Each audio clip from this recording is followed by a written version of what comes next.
جی ناظرین، welcome back. Discussion ہو رہی ہے ہومیوپیتھی پہ اور کہ ہومیوپیتھی کن کن چیزوں کو کیور کر سکتی ہے. ہومیوپیتھک فلسفی اور پوری ہسٹری کے اوپر تو ایک ڈسکشن ہو گئی.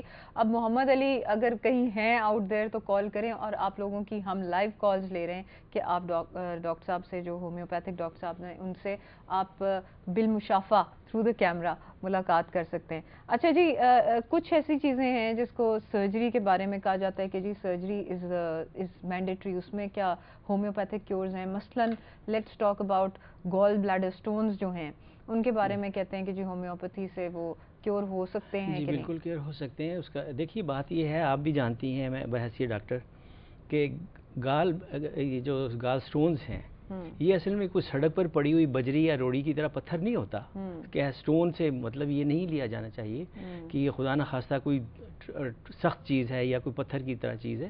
ایکچولی جب ہمارا بائل جوس جو ہے وہ فیٹ کو اسیمیلیٹ کرنے کے قابل نہیں رہتا جیسے اس کو کرنا چاہیے، تو پھر وہ ڈپازٹس جو ہیں ہونا شروع ہو جاتے ہیں. ایکچولی یہ لیور کا فنکشن جو ہے اس میں ڈسٹربڈ ہوتا ہے بنیادی طور پہ. اگر ہم اس بائل جوس کو ہیلدی بائل جوس میں کنورٹ کر سکیں کسی میڈیسن سے یا کسی چیز سے، تو اس بات کا قوی امکان ہے کہ وہ یہ تو تب کی بات ہے نا جب ہم جوس کو کنورژن، جب جوس کے اپنے سیڈیمنٹیشن شروع ہو جائے پھر کیا کرنا ہے؟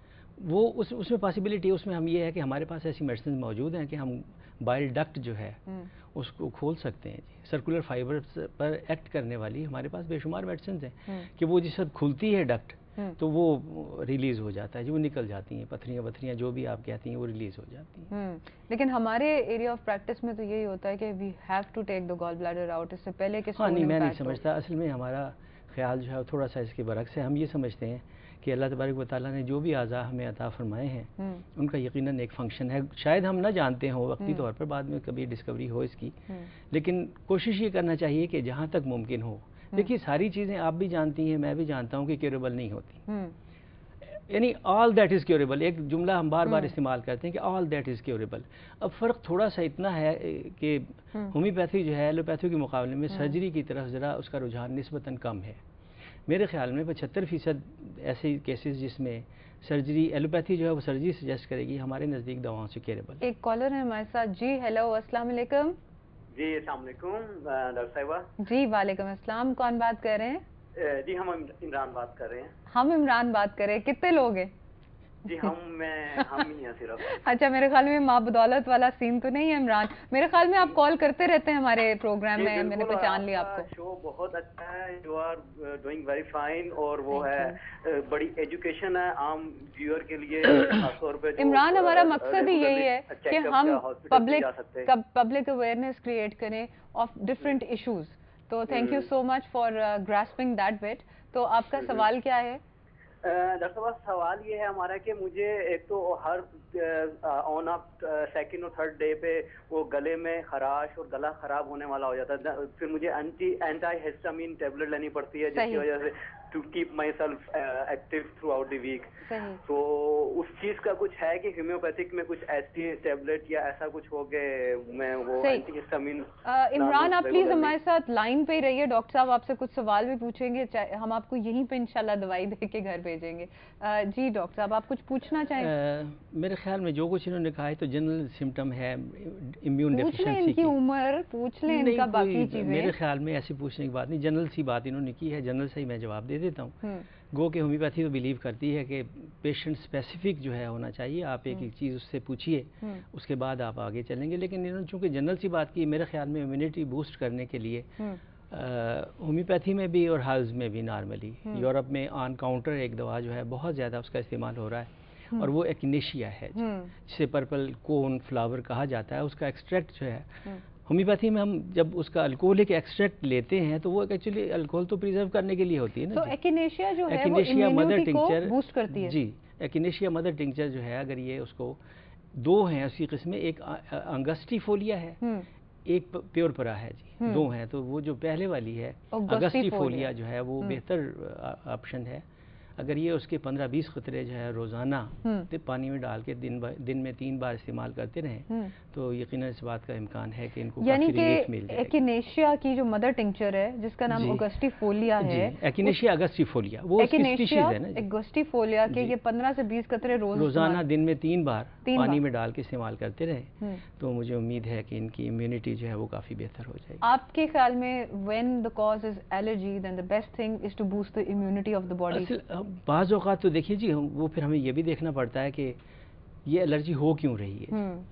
دیکھیے نا وہ تو آپ کا سسٹم ہی فلیئر اپ ہو گیا, امیون سسٹم جو ہے. بات یہ مسرور صاحب کہ جو کیوں ہو رہی ہے وہ تو اب سوال ایک ایسا عجیب سا ہے کیونکہ پتہ ہے ہمیں کیوں ہو رہی ہے. اتنی سخت پولوشن ہے, اب گھر سے اندر رہیں تب پولوشن, گھر سے باہر نکلیں تب پولوشن, صبح اٹھیں تب پولوشن, رات کو واک کرنے کی کوشش کریں. Pollution is the main thing جو کہ اس وقت لوگوں کو بہت بری طرح سفر کرا رہا ہے. تو کیا یہ جو ابھی آپ نے بات بتائی ہے یہ لوگ یہ تو عمران کو تو ہوتا ہے نا اس طرح سے تو وہ لے لیں, تو کیا پروفائلیکٹکلی بھی لے سکتے ہیں؟ نہیں, یہ پروفائلیکٹیکلی پاسبلٹی تو ہے جی, یہ بلکہ کوئی بھی شخص لے سکتا ہے اس میں, چونکہ یہ تو آپ یہ سمجھ لیجئے کہ جیسے آپ ایلوپیتھک میڈیسن یوز کر رہے ہیں یہ اسی ٹائپ کی چیز ہے. جنرل نہیں, ایلوپیتھک میڈیسن تو ہم تب یوز کر رہے ہیں نا جیسے یہ اینٹی ہسٹامین عمران لے لیتے ہیں, لیکن تب لیتے ہیں جب ہوتی ہے وہ. جی بالکل.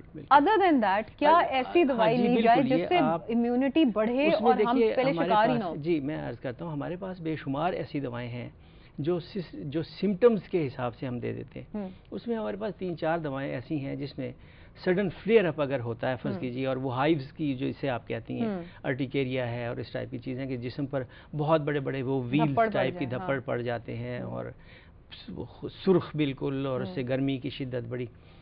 تو ایک تو دوا ہے بیلاڈونا کے نام سے ہم اسے استعمال کرتے ہیں جی. بیلاڈونا کی 200 پوٹینسی جو ہے وہ میرا خیال ہے کہ تقریباً 60-70% کیسز میں بڑی مؤثر ثابت ہوتی ہے. تو ایک ڈراپ جو ہے بیلاڈونا کا اگر آپ 200 پوٹینسی کا اس کیفیت میں آپ 10-10 منٹ کے بعد بھی لے لیجئے, میرا خیال ہے کہ وہ آپ کو ریلیف یقیناً دے دے گا. اس کے بعد پھر اور بھی بہت ایسی میڈیسنز ہیں, مثلا یہ ایپس میلیفیکا, یہ جو شہد کی مکھی ہے اس کے زہر سے وہ دوا بنائی جاتی ہے, اتنا ڈائلیوٹ کیا گیا ہوتا ہے. بلکہ آرسینک جو کہ عام طور پر سینکیا ایز اے پوائزن, آپ لوگوں نے اس سے بھی دوائی بنائی ہوئی ہے. ہم نے تو آپ نے اسنیک پوائزن کو بھی اتنا زیادہ پوائزن. ڈاکٹر صاحب ہمارے پاس اتنی ہے, ہم والوولر ہارٹ ڈیزیزز میں کوبرا کا زہر استعمال کرتے ہیں. گولڈ بھی یوز کرتے ہیں آپ جی, لوگ گولڈ ہے نا, سلور اور گولڈ. بالکل, سلور ہے, گولڈ ہے, بلکہ دنیا کا کوئی بھی سبسٹینس جو اس بات کی صلاحیت رکھتا ہے کہ انسانی جسم پر اس کے کچھ اثرات مرتب ہو سکتے ہوں, وہ ہم میڈیسن کے طور پہ یوز کر سکتے ہیں. اچھا, ایک اور چیز جو میں آپ سے پوچھنا چاہتی ہوں وہ یہ کہ جب میں نے آپ سے بات کی سرجری کے کہ انڈر دا نائف کئی لوگ آنے سے گھبراتے ہیں, تو اس میں خواتین میں ایک کنڈیشن ہوتی ہے جس کو ہم یوٹرائن فائبرائڈ کہتے ہیں. اس کے علاوہ اوویرین سسٹ بڑی کامن ہے. تو اوویرین سسٹ کا جو ہے, فائبرائڈ کا تو میں نے ابھی تک نہیں دیکھا, لیکن اوویرین سسٹ کا میں نے دیکھا ہے کہ ہومیوپیتھی سے کسی نے ان کو فائدہ ہوا تھا جبکہ ڈاکٹر نے ان کو سرجری ایڈوائز کی تھی. تو اس میں فائبرائڈ کا بھی کیور ہے اور ہومیوپیتھی میں؟ جی بالکل ہے. اس میں دیکھنا یہ پڑے گا کہ اس خاتون کی ٹینڈنسیز کیا ہیں. اس میں پہلے سے جیسے کینٹ بہت اچھا ایک ہومیوپیتھ تھا, تو وہ کنونشنل ایم ڈی تھا. اس نے یہ کہا کہ ہر بیماری کی ایک ابتدا ہے, ایک اس کا درمیان ہے اور ایک اس کا آخر ہے, اختتام ہے. تو ہمیں یہ دیکھنا پڑے گا کہ کہاں سے ہر سبسٹینس ڈفرینٹ سمٹمز انڈیوس کر رہا ہوتا ہے, وہ اس کی انٹینسٹی میں بھی ڈفرینسز ہوتے ہیں, تو اسی کے حوالے سے ہم پھر آگے چلتے ہیں. اب جیسے فائبرائڈ کی بات ہوئی, تو فائبرائڈ کے بارے میں ایک چیز ہے کہ سرجری کرا دی نکال دی وہ پھر بھی ہو سکتا ہے. پہلی بات جیسے اب آپ نے ٹینڈنسی کی بات کی یہی ہے نا, اور دوسری چیز یہ جو ناک میں یا ادھر ادھر پالپس ہوتے ہیں ان کی بھی ٹینڈنسی ہوتی ہے بار بار ہونے کی. وہ گروتھ کی ٹینڈنسی ہے نا جو اوورآل, تو ہومیوپیتھی بلیو کرتی ہے کہ یہ ٹینڈنسی جو ہے ایکچولی یہ ٹینڈنسی کیور کی جانا چائیے, مطلب جڑ سے اکھیڑیں بجائے کہ ہر دفعہ ہوئے. بالکل, یعنی وہ جیسے ابھی میں ذکر کر رہا تھا کینٹ کا, جیمز ٹائلر کینٹ نے یہ کہا کہ ہر بیماری کا ایک آغاز ہے, ایک درمیان ہے, ایک اختتام ہے. تو ہم اصل میں ماضی میں جا کے واپس, بڑی عجیب سی بات ہے, اس کا جملہ جو ہے اس نے یہ کہا تھا کہ we try to root out the disease in the past, یعنی وہ لمحہ جو اب ہمارے ہاتھ میں نہیں ہے, وہ گزر چکا ہے, ہم وہاں جا کے اس چیز کو ختم کرنے کی کوشش کرتے ہیں. تو یہ چیز جو ہے ہمیں یہ دیکھنا پڑے گا کہ وہ اس خاتون کی جو ابتدائی علامات تھی وہ کیا تھیں. ویسے یہ بھی ہوتا ہے کہ بعض اوقات کلائمیکٹک پیریڈ جب آتا ہے, پوسٹ مینوپازل وہ جو پیریڈ ہے, اس کے بعد تو اکثر دیکھا گیا کہ فائبرائڈز ختم ہی ہو جاتے ہیں. صحیح, آپ نے وہ مطلب یہ گروتھ ٹینڈنسی مطلب اتنی دیر تک انتظار کریں پھر